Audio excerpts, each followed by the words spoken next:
Boa tarde a todos e a todas. Mais uma vez estamos aqui apresentando um programa Militares de Volta ao Poder. A nossa quinta entrevistada de hoje é a professora Maria Cecília Espina Forjás. Ela é doutora em Ciência Política pela USP, é mestre em Sociologia também pela USP e pós-doutorada em Ciência Política pela Universidade de Yale e pela Escola de Altos Estudos da França, cujo nome original eu não sei pronunciar. Eu agradeço muito a presença da professora aqui conosco, agradeço extremamente ao Bruno Tis, que é o curador desse evento, ao produtor desse evento, Antônio Soares, né, junto comigo. Já é a quinta entrevista, e eu estou ouvindo um barulho aí de alguma coisa que está batendo. Eu não sei que estão batendo alguma coisa aí, professora? Tem alguma coisa batendo aí perto da senhora? Não, aqui não é. Eu também estou ouvindo barulho, mas vem daqui. Estou ouvindo um cachorro latir, parece. Bom, eu acho que era quando o Jorge estava falando. Você estava dando um pouquinho de... Espero que não sejam os militares bater na nossa porta, né? Tomara que não seja.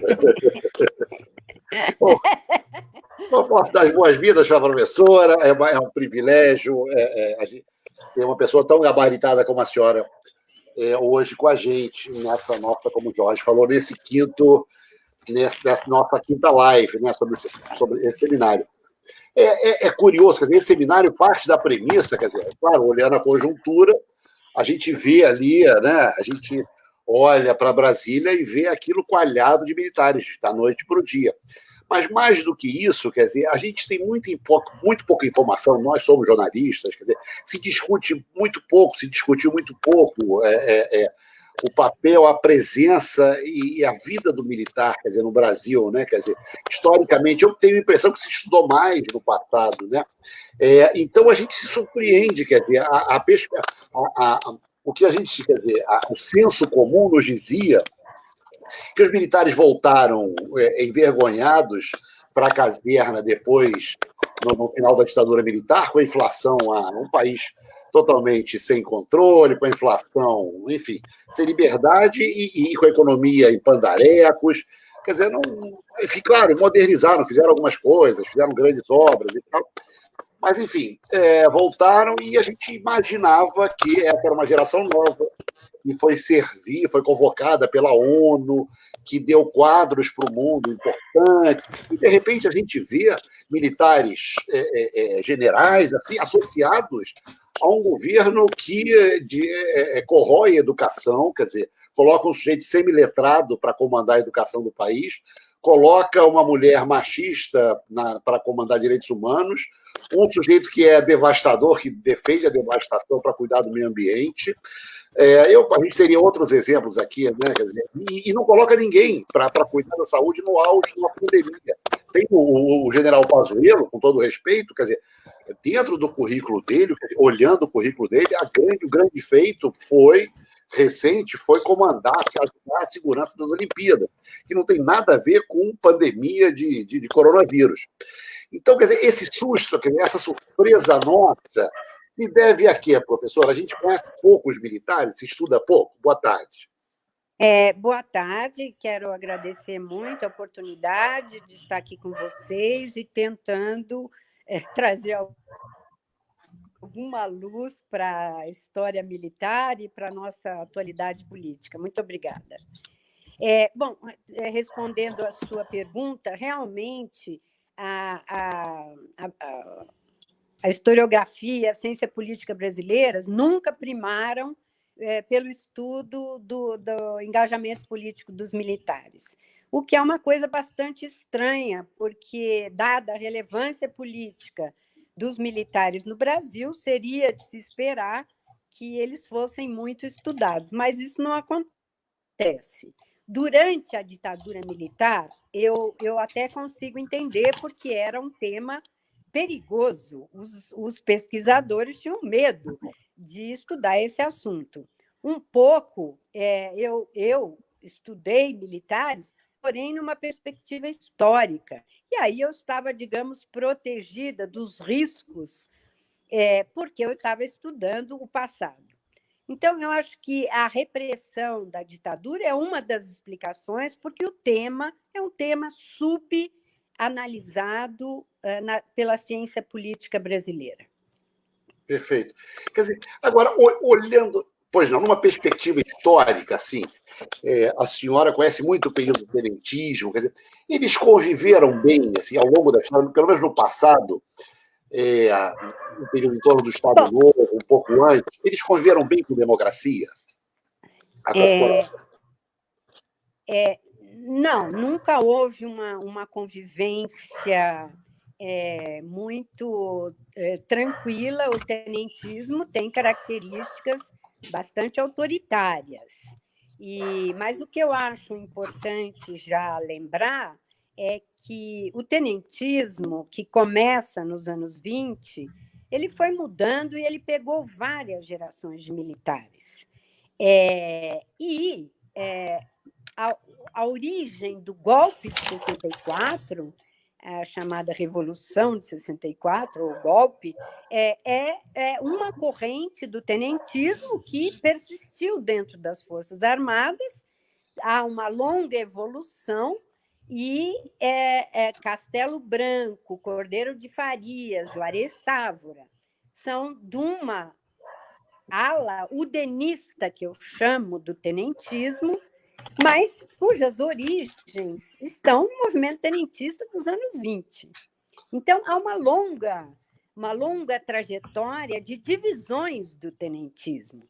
E aqui eu gostaria também de ressaltar que os militares no Brasil, ao mesmo tempo que tem uma ampla história de participação política e de vários golpes, várias quarteladas, não foram exatamente pelo seu engajamento político muito pouco unidos. Sempre houve profundas divisões entre os militares. E é o próprio engajamento político que contribui para esta, digamos, partidarização das Forças Armadas no Brasil. Uhum. Coisa que podemos, acho, mais para frente, verificar que pode estar ocorrendo hoje também. Pois é. Agora, com relação ao tenentismo, não sei se nesta pergunta, em outras, eu posso lhe dar um resumo dessa trajetória e das diferentes cisões que o tenentismo foi tendo ao longo da história.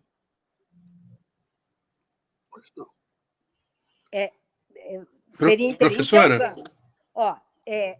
A primeira grande cisão foi quando Prestes, depois da coluna Prestes, no exílio, Prestes, no exílio em Buenos Aires, foi procurado pelo Partido Comunista e acabou aderindo ao socialismo, tornou-se comunista. Esteve na União Soviética.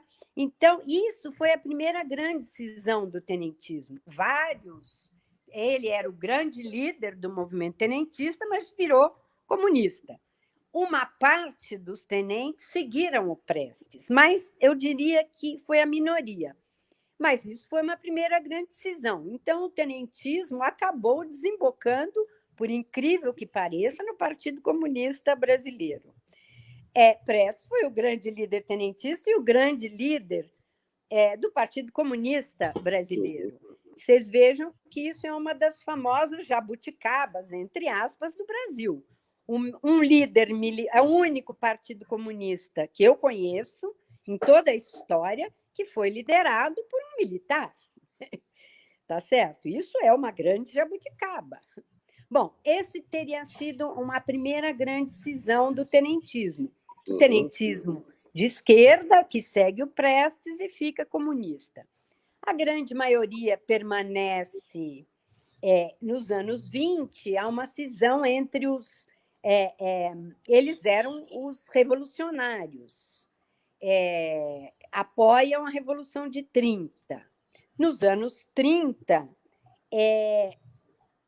os tenentes, a grande maioria dos tenentes, aqueles que não ficaram de esquerda, apoiaram a Revolução de 30 e foram um dos principais atores, junto com Getúlio Vargas. Mas, nos anos 40, os descendentes, já agora descendentes do tenentismo, também se dividiram. Uma parte continua junto ao Getúlio, inclusive no Estado Novo, e a outra parte rompe com o Getúlio. E exatamente esse grupo que rompe com Getúlio Vargas é que eu chamo de os udenistas, são aqueles que estão intrinsecamente ligados à fundação da UDN.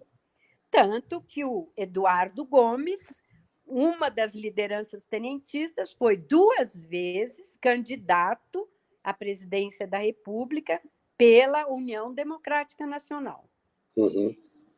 Então, vocês vejam que aí nós já temos o que eu estou chamando de ala udenista do tenentismo. Tá?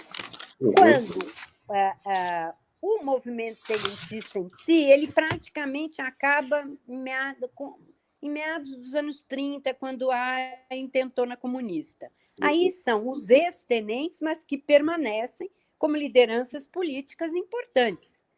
Não só Eduardo Gomes, como Oswaldo Cordeiro de Farias, que teve uma longa, foi inclusive governador de Pernambuco, teve uma trajetória política intensa.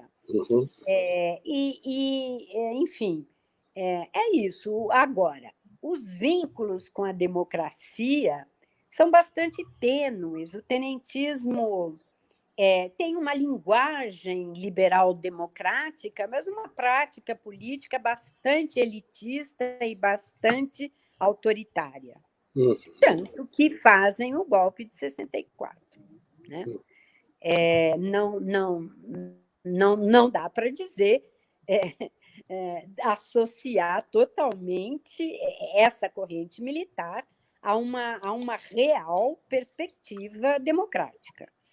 Perfeito.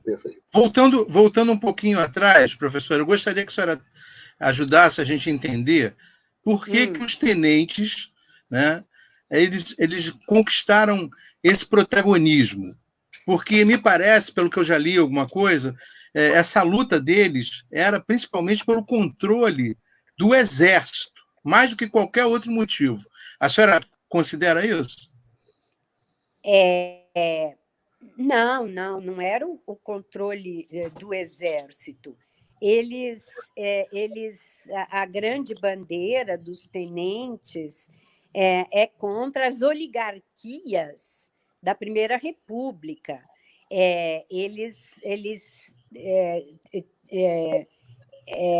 Eram a primeira patente do oficialato é tenente, quer dizer, eles estão no início da carreira. E isso é uma coisa, numa organização baseada na hierarquia e na disciplina, tenente não pode... por isso que eles se tornam revolucionários. Eles se associam a uma parcela das elites, a elite gaúcha, e uma parte da elite mineira, porque quem domina o Brasil na Primeira República? Uma aliança São Paulo e Minas, a famosa café com leite. Os tenentes vêm para lutar contra esse domínio oligárquico. E há toda a interpretação histórica de caráter marxista vê nos tenentes os representantes da classe média, os anseios de participação e, sim, anseios de maior democracia da classe média urbana brasileira. E aí tem uma controvérsia, porque a historiografia... exemplo, Nelson Werneck Sodré, que é um historiador marxista e que foi militar. Foi militar, mas escreveu uma história do ponto de vista marxista. Para os marxistas, o tenentismo expressa os desejos e a ascensão política, a tentativa de participação da classe média. Mas depois existe uma nova corrente que tenta enxergar os tenentes não de uma perspectiva de classe social, mas como os tenentes de uma perspectiva organizacional, como membros das Forças Armadas. Perfeito. Então, são duas visões. A visão marxista é a mais antiga, e depois Décio Sais e outros passam a ter uma outra interpretação que não foca só na origem social dos tenentes, mas considera o fato principal deles pertencerem à organização militar. Perfeito. Agora, depois quer dizer, dando um salto na história, né? Essas correntes se fundem e há enfim, quer dizer, depois do Geisel, provavelmente, né? Você não consegue hoje mapear, você não tem uma esquerda dentro, ou se existe, a gente não faz ideia, né? Quer dizer, existe dentro do pensamento militar, né? Quer dizer, isso foi tudo sepultado e ficou no passado, né? Quer dizer, você tem uma visão mais de direita, né? Da corporação, do pensamento militar. Mas Bruno, você foi muito para frente. Então, vamos... Nessa trajetória, eu estava me referindo às várias cisões que o tenentismo foi tendo. Perfeito. Então, em 30, os tenentes, que são atores fundamentais da Revolução, inclusive, eu acho que isso muito pouca gente sabe, o Prestes foi convidado para ser o grande líder da Revolução. E ele recusou. Por que ele recusou? Porque ele já tinha virado comunista. Então, quer dizer, mas ele poderia ter sido o grande líder da Revolução de 30, que inicia uma nova era da política brasileira, e aliás, não só da política. O Estado Nacional brasileiro, na verdade, se configura plenamente após a Revolução de 30. Então, depois da Revolução, uma parte dos tenentes continuaram apoiando Getúlio. Bom, vocês sabem que em 1934 houve uma Constituinte e, depois de alguns anos de ditadura revolucionária, se instaura um regime que durou de 1934 a 1937. E aí, em 1937, Getúlio dá um golpe do Estado Novo. Durante o Estado Novo, aí, quando há o golpe do Estado, uma parte dos tenentes abandona o Getúlio exatamente pelo golpe do Estado Novo, porque eles não apoiam a ditadura do Estado Novo. E esse grupo, no qual estão Castelo Branco, Geisel ainda não, Geisel é mais novo, é de outra geração, porque o tenentismo vai pegando diferentes gerações. Então, os históricos, o Prestes, o Cordeiro, o Eduardo Gomes, todos nasceram no fim do século XIX. O Prestes, por exemplo, nasceu em 1898. Eles nascem no fim do século passado, finzinho do século passado, tá? Então, essa é a geração mais antiga, tá bom? Bom, mas aí, voltando ao Estado Novo... Então, esses que eu cito, que são as grandes lideranças do tenentismo, Cordeiro de Farias, Eduardo Gomes, Juarez Távora, rompem com Getúlio, passam a ser oposição e vão, na reabertura, quando acaba o Estado Novo, estar intrinsecamente ligados à fundação da UDN, a União Democrática Nacional, né? O que acontece no fim do Estado Novo? Se fundam um partido antigetulista, a União Democrática Nacional, e do getulismo aparecem dois grandes partidos, o Partido Social Democrático, que arrebanha as antigas, as elites políticas, as velhas elites, e o PTB, que é o Partido Trabalhista Brasileiro. Então, vocês vejam que o tenentismo está associado com a União Democrática Nacional, que se chama democrática, porém, é uma democracia liberal extremamente elitista E essa foi sempre uma característica do movimento tenentista, uma tendência autoritária e bastante elitista. Bom, depois do suicídio de Vargas, aí já podemos eventualmente ir chegando. Você vê, Eduardo Gomes nunca conseguiu ser eleito presidente, foi candidato em 45 e 50 e perdeu as eleições as duas vezes para o getulismo, né? E aí entra outro fenômeno fundamental da política brasileira, que é o populismo. É difícil vencer eleitoralmente um grande líder populista como Getúlio Vargas.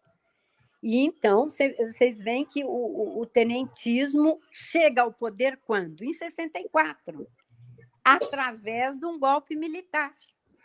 Então, é no golpe de 64 que, finalmente, vocês podem ver quantos anos depois que começa... O movimento começou em 22, 40 anos depois, quando eles já são generais e marechais, eles chegam ao poder em 64. A relação deles com o Jânio... O Jânio foi um acidente de percurso. Não tem relação. O Jânio é outra liderança populista, mas não tem nenhuma relação com esse grupo dos ex-tenentes que dão o golpe em 64. Embora aliás, eu, como estudante da USP, eu entrei na faculdade em 64. Por que eu fui estudar o tenentismo? Exatamente para entender melhor as origens do golpe de 64. Por isso que eu fui estudar o tenentismo, com a intenção de compreender melhor as origens históricas do golpe de 64. Que são os tenentes. Mas, professora, eu vejo uma aparente contradição entre tenentes que começaram jovens pensando em fazer uma revolução e acabam como generais velhos mantendo uma ditadura de direita, né, conservadora e tal. Quer dizer, eles de fato foram mudando a mentalidade deles, eles tinham um pensamento liberal e depois foram se tornando autoritários? Não, você pode ver que aí que está. É que a Revolução de 64, ou o golpe, na verdade, tinha duas. Os militares brasileiros nunca foram muito unidos. Não tem a linha dura e os castelistas. O tenentismo... os modernizadores, né? Os modernizadores são os castelistas, e que depois, com o Geisel, fazem a abertura democrática. Então, você vê que são diferentes, entre aspas, partidos militares. O Costa e Silva já é da linha dura, o Médici é da linha dura. E o Geisel é que consegue fazer a abertura lenta, gradual e segura, porque ele não participa da chamada linha dura, ele é da linha castelista. Você não viu que eu estava falando historicamente das várias divisões das Forças Armadas no Brasil? Então, em 64 eles também estão divididos. Você pode dizer que até 68 você tem os castelistas, depois entra a linha dura. E aí, com o Geisel e a abertura lenta, gradual e segura, você tem a volta desta corrente, vamos chamar de udenista do tenentismo. E esta corrente que faz a abertura lenta, gradual e segura. Então, você vê, eles estão divididos, os militares brasileiros estão politicamente divididos sempre. Sempre. Agora, essa cisânia depois do Geisel, quer dizer, com a volta do... Só um pouquinho. Jorge, ficou claro? Eu não sei. Eu posso... Não, está claro. Está claro? Entendi, perfeito. Está corretamente. Só entender Por essa favor, grande... quando não estiver claro, porque às vezes Não, a senhora tem muita experiência. Na ânsia de resumir, acaba... Não, é uma aula deliciosa. Mas essa cisânia, essa divisão profunda, essa fratura, né, entre castelistas, depois, pós-Geisel, né, quer dizer, eles voltam para os quartéis, né, quer dizer, e ela Isso Você diz mesmo. depois de 85, com o Isso. fim da regime militar. Pois é, aí isso é uma coisa interessante. 85 faz tempo, né? Havia a impressão de que os militares tinham realmente aderido a uma perspectiva profissional, né? E que eles estivessem cuidando da sua função precípua, que é a defesa nacional. E eis que os militares reaparecem, né? No contexto das eleições de quando o povo brasileiro elege um tenente, porque vocês sabem que os militares, quando saem do exército, ou quando se reformam, ou quando saem por outros motivos, são promovidos. Então, o Bolsonaro era tenente, ele virou capitão só quando saiu do exército. Então, quer dizer, de novo, a ciência política e a historiografia no Brasil estão um pouco perplexas com essa volta dos militares à arena política, que é bastante recente, né? Então, agora, uma das coisas que se pode, vamos assim,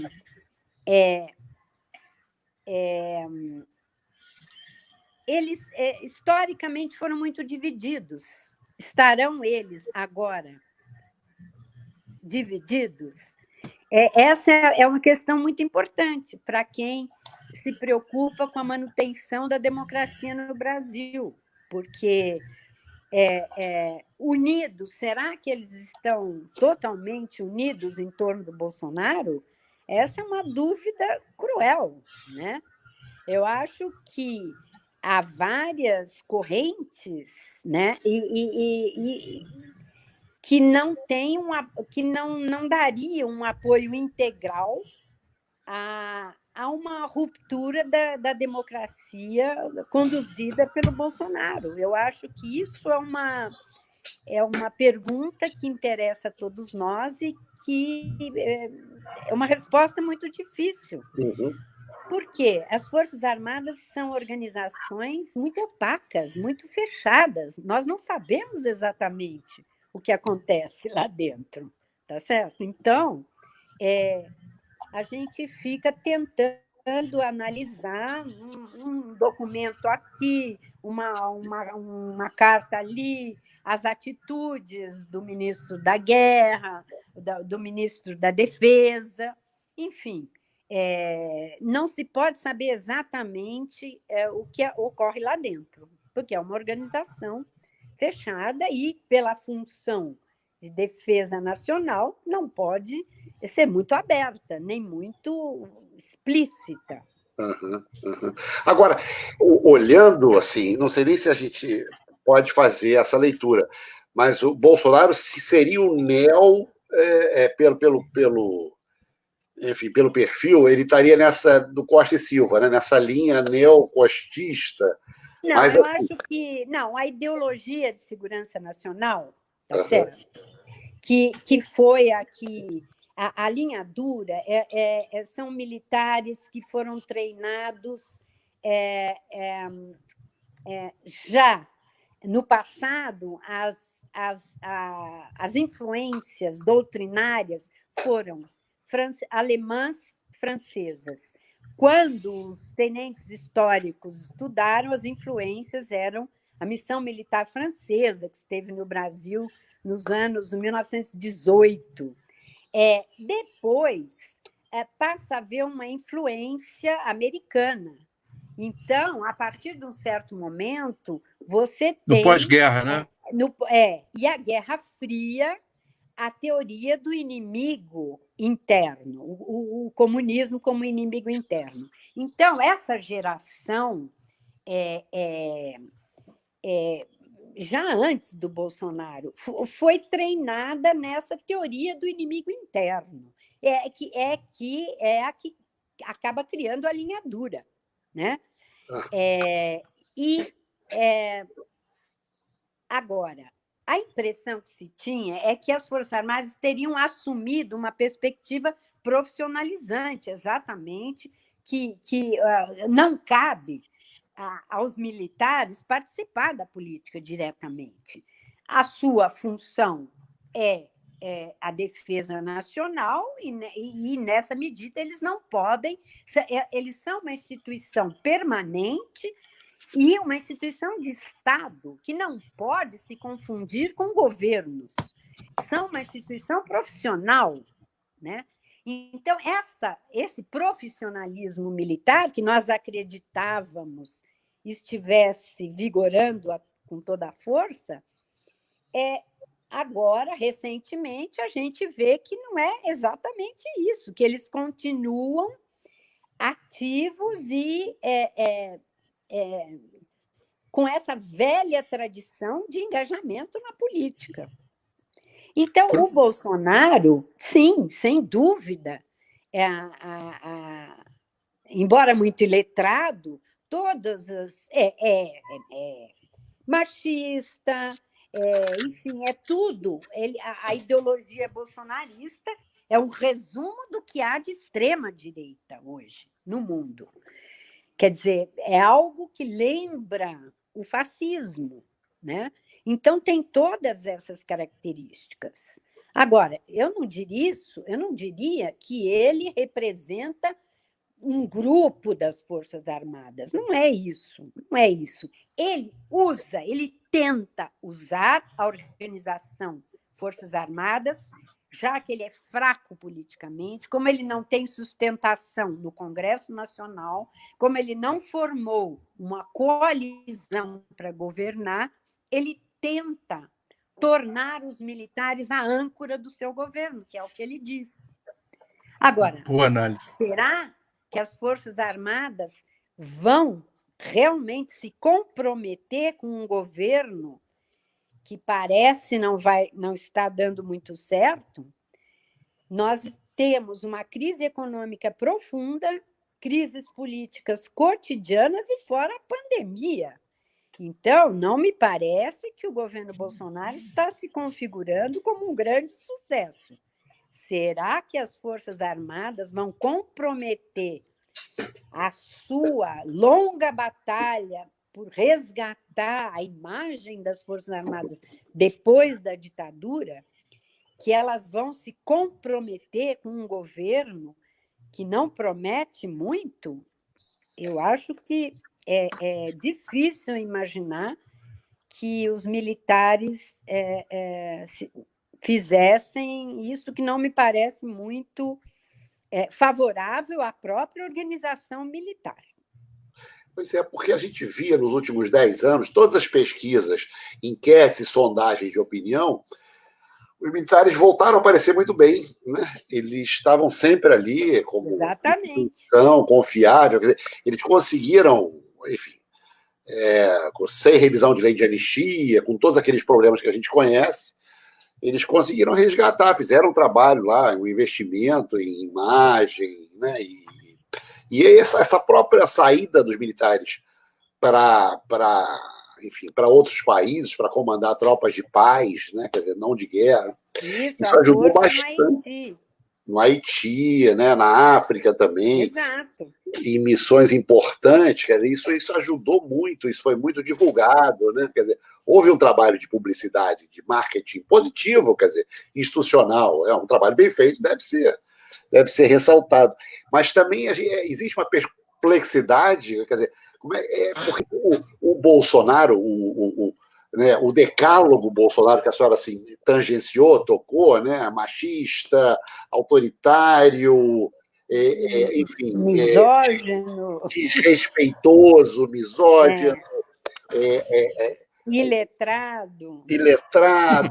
Quer dizer, não faz parte dessa, assim, quer dizer, dessa tradição. Esses tenentes que a senhora citou, todos eles, que depois se tornaram militares, ainda que os da linha dura, foram à escola, estudaram, leram, se prepararam, para o bem ou para o mal, quer dizer, mas, enfim, se expressavam muito bem, e a gente não via, quer dizer, eu não sei se as reuniões também eram fechadas. Não, mas, Bruno, eu estou concordando totalmente com você, exatamente. Eles tinham conseguido, a duras penas, resgatar a imagem da instituição, né?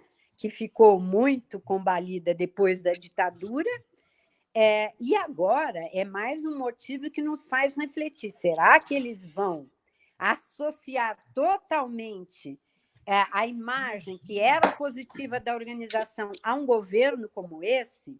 E depois não podemos esquecer o seguinte: para uma organização baseada na hierarquia e na disciplina, um general não pode obedecer a um tenente ou a um capitão, porque ele virou capitão quando saiu.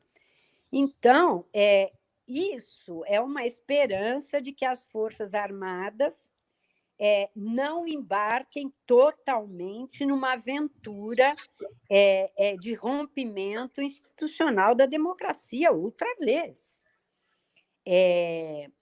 Então, agora, eles estão, né? Vamos falar um pouco então do presente. Eles estão há uma ambiguidade muito grande. Nós temos os generais do Planalto. Quem são os generais? Os três principais. Ramos, que é o Luiz Otávio Ramos, o Braga Neto e o Augusto Heleno. São os três, digamos, os três generais do Planalto, que trabalham ali no Planalto, diretamente ligados ao Bolsonaro. O vice, que é um general da reserva, sendo que desses três generais do Planalto, o Luiz Otávio Ramos é da ativa, ele é um militar da ativa. Os militares da ativa estão... Bom, e além dessas cúpulas, nós temos mais ou menos 3.000 oficiais das Forças Armadas ocupando postos na administração pública, no segundo ou terceiro escalão. 3.000, ou seja, eles realmente penetraram esse governo. Agora, isso tem muito a ver com a fragilidade ainda da democracia brasileira. Isso não isso é consequência, não é causa da fragilidade. Como a democracia brasileira ainda é jovem e não muito consolidada, é que um eleito democraticamente militar passa a depender, exatamente porque ele é fraco politicamente. Ele depende do apoio militar para governar. Tá certo? Então, quer dizer, não é sinal de força, pelo contrário, exatamente, porque ele não construiu uma base parlamentar suficiente. Ninguém governa sem uma base parlamentar. Numa democracia presidencialista, é preciso dos partidos e da base parlamentar, tá certo? Exatamente porque ele é fraco politicamente, ele tenta fazer das Forças Armadas a âncora do seu governo, como ele mesmo disse, que as Forças Armadas... Agora, isso é o desejo de um líder populista, mas que é fraco politicamente, que tenta o apoio popular. O apoio popular, você não governa com apoio popular diuturnamente, tá certo? Então, para governar, ele precisaria do parlamento e do poder judiciário, de uma relação harmônica com os outros poderes. Como ele não tem essa relação harmônica e ele não tem uma base política forte no Congresso, ele passa a depender do apoio militar. Perfeito. O professor Manuel Domingos Neto, ontem, que a senhora conhece, enfim, estudaram, né, na mesma escola, eu acho. O professor Manuel Domingos Neto, estou na França também, ele fez a formação dele, boa parte na França. Ele diz... Manuel Domingos Neto, não conheço. Ele disse... Ele é de uma outra geração. Ele disse o seguinte, quer dizer, para ele, a aventura desses militares pode representar algo parecido ou as Malvinas para os militares argentinos, né? Quer dizer, pode ser uma saída ruim, né? Quer dizer, muito ruim, né? Dizer, sim, essa associação com o governo Bolsonaro. Isso. Acho que aí nós estamos concordando, é o que eu estou querendo dizer. Eu estou pondo em dúvida se a organização Forças Armadas vai se comprometer totalmente com um governo que provavelmente não vai dar certo, ou já não está dando certo, né? Por uma crise econômica profunda e por contínuas crises institucionais. O Bolsonaro cria uma crise por semana e cria um inimigo por dia. Quer dizer, é uma pessoa belicosa, com características, eu diria, até psicóticas. Vários psicanalistas e psiquiatras já fizeram esse diagnóstico. Ele é absolutamente paranoico, ele tem características psicóticas. Então, a organização militar vai se comprometer totalmente no apoio a um ex-militar de baixa patente para destruir todo um trabalho de décadas de reconstrução da imagem e de transformação da organização numa organização profissional própria das democracias. Eu acho discutível que isso seria um barco furado, né? E por isso a gente deve duvidar que este apoio, ou que pelo menos haja um apoio.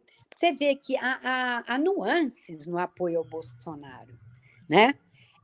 O comandante do Exército, general Pujol, General Pujol mantém um prudente distanciamento do presidente da República. Ele é o comandante do Exército, tá certo? Então, o que a gente deve se perguntar também é como se dão as relações entre o Palácio do Planalto e as chefias burocráticas, os comandos militares. Uma coisa são os generais do Planalto, que estão ali e assumiram diretamente funções políticas, são ministros importantes do governo.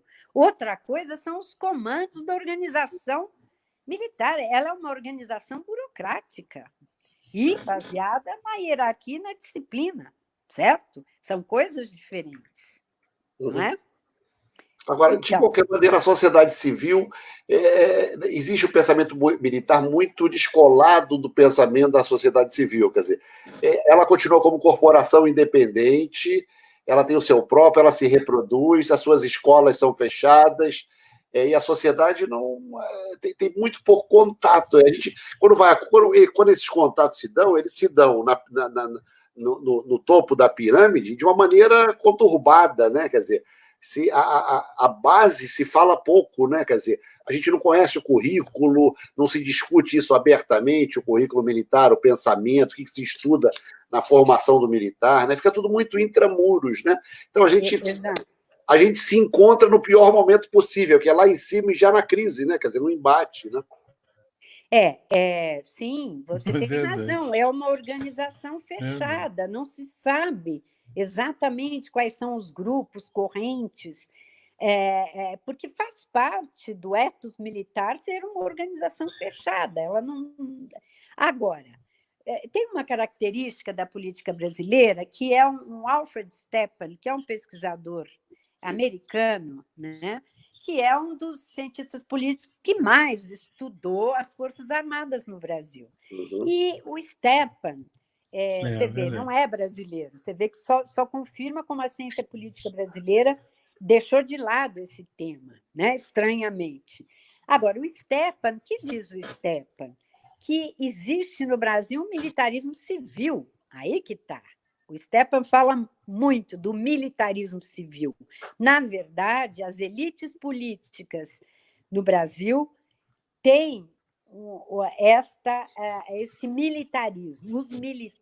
Os civis, as elites políticas civis, nos momentos de crise, chamam os militares para intervir, certo? Então, isso é uma característica das elites políticas no Brasil que explica também esta ascendência dos militares na política. Se as lideranças civis julgam pertinente chamar a intervenção militar, tá certo? Então, na verdade, quase todos os golpes na história do Brasil, não só 64, foram golpes civil-militares. Forma-se uma coalizão que contém militares e civis. Então, esta característica autoritária também das elites políticas no Brasil é que também explica o militarismo civil, explica a ascendência dos militares na política brasileira. Está claro o que eu quero dizer? Perfeito, perfeito, perfeito. Se as nossas elites fossem genuinamente, tradicionalmente democráticas, elas jamais admitiriam a possibilidade de chamar os militares para resolver crises, tá certo?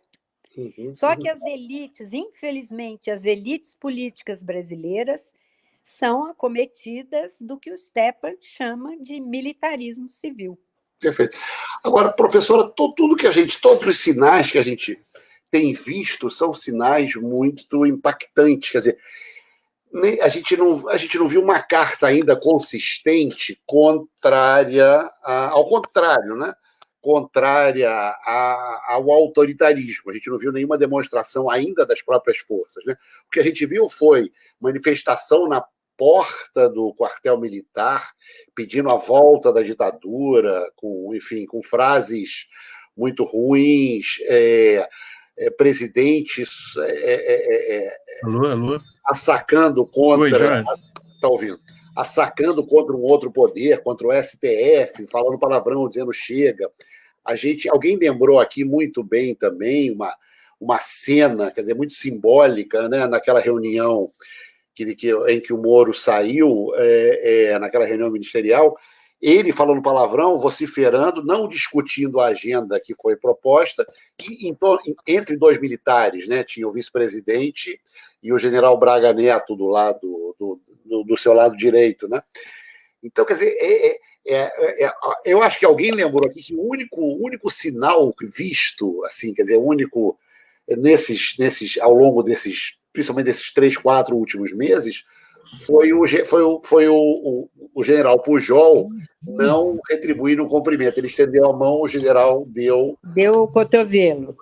E só, né? Quer dizer, e foi o único sinal, e ainda muito sutil, ainda os dois sorriram, mas a gente ainda não houve assim, quer dizer, houve uma carta do ministro das Forças Armadas, mas a sociedade está esperando alguma coisa assim mais, e quanto mais a gente espera, mais a mensagem ela recrudesce, quer dizer, ela é mais dura, ela surpreende mais. A senhora também não é que não se ressinta nisso, não percebe isso? Assim? Não, obviamente, vários pleitos corporativos, você citou alguns. Uhum. A organização militar está tendo pleitos muito antigos que estão sendo atendidos. Tiveram aumento salarial, uma melhoria na carreira, o orçamento da defesa não foi contingenciado. Isso são pleitos corporativos da organização militar que estão sendo atendidos. Sim, Bolsonaro depende do apoio militar porque é fraco politicamente. Então, é compreensível isso. A organização está sendo favorecida, o que torna essa ambiguidade. É o que eu estava dizendo. Nós temos eu vejo hoje uma grande ambiguidade nas Forças Armadas. Bom, e a gente, quando fala em Forças Armadas, sempre o Exército foi o mais... Temos Aeronáutica, Marinha e Exército. Às vezes, em vez de Forças Armadas, poderíamos falar em Exército, que é o hegemônico, é o que tem a maior tradição de participação política. Então, o Exército está sendo favorecido nesse governo, mas há uma grande ambiguidade em relação às relações entre a presidência da República e a organização militar. Eu diria o seguinte, uma coisa importante, pois é assim, o artigo 142 da Constituição, que tem vindo muito à baila, eu acho importante discutir isso, porque é o artigo que define o papel, eu até... seria importante a gente ler aqui o que diz o artigo 142. Diz que aqui, eu vou ler, é curtinho, porque isso define na Constituição brasileira o papel das Forças Armadas. As Forças Armadas são instituições nacionais permanentes e regulares, organizadas com base na hierarquia e na disciplina, sob a autoridade suprema do presidente da República e destinam-se à defesa da pátria, à garantia dos poderes constitucionais e, por iniciativa de qualquer deles, da lei e da ordem. Bom, vocês vejam que esse artigo é ambíguo também. É muito ambíguo, isso está escrito, isso é um artigo da Constituição. A gente pode se perguntar, eles são submetidos ao presidente da República? Como eles são submetidos e, ao mesmo tempo, são garantia da lei e da ordem? Garantia dos poderes constitucionais. Né? Então, você vê que mesmo a Constituição, esse artigo, ele permite várias interpretações. A interpretação mais do Bolsonaro e de alguns de seus auxiliares e ministros é de que realmente isso lhes garante esta hegemonia, esta privilégio de garantir a lei e a ordem. Agora, há juristas que discordam, né? Que o garante dos poderes constitucionais é o Supremo Tribunal Federal. Quem deve interpretar a Constituição é o Supremo Tribunal. Então, mesmo a Constituição brasileira é um pouco ambígua. E isso favorece a ambiguidade, né? E a existência de diferentes interpretações e que são também conflituosas.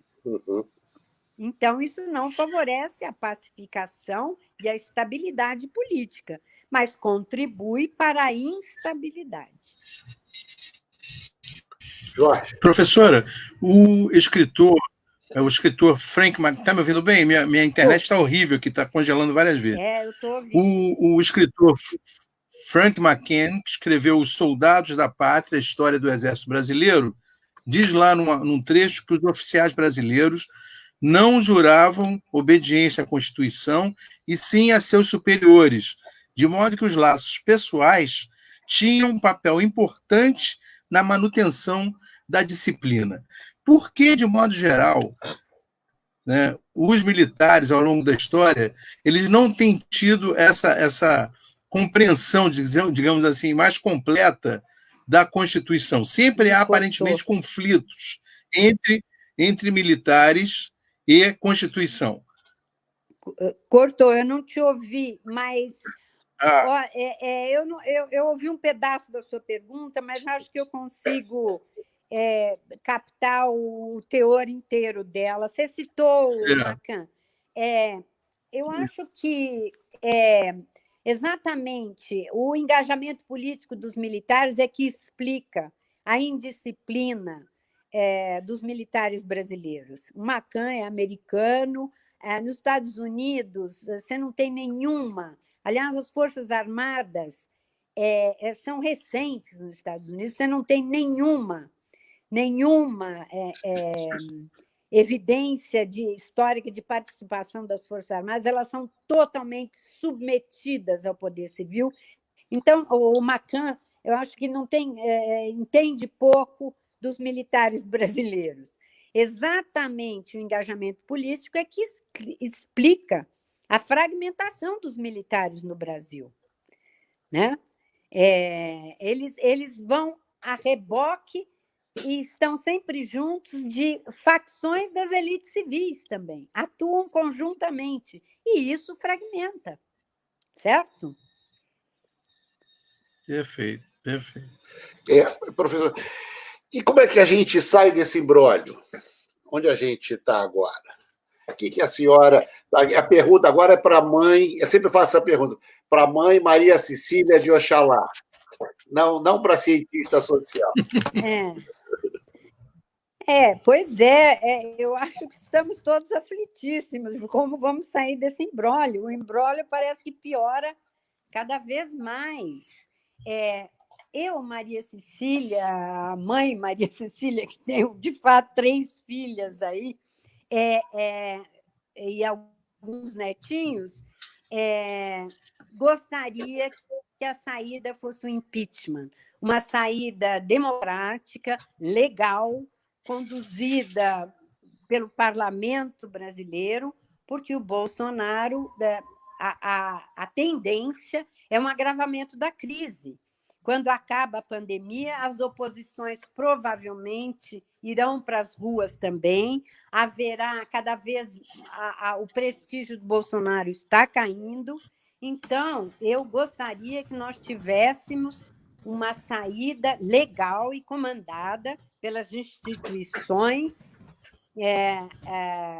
o Parlamento, o Supremo Tribunal Federal. Eu gostaria que a crise se encaminhasse por aí.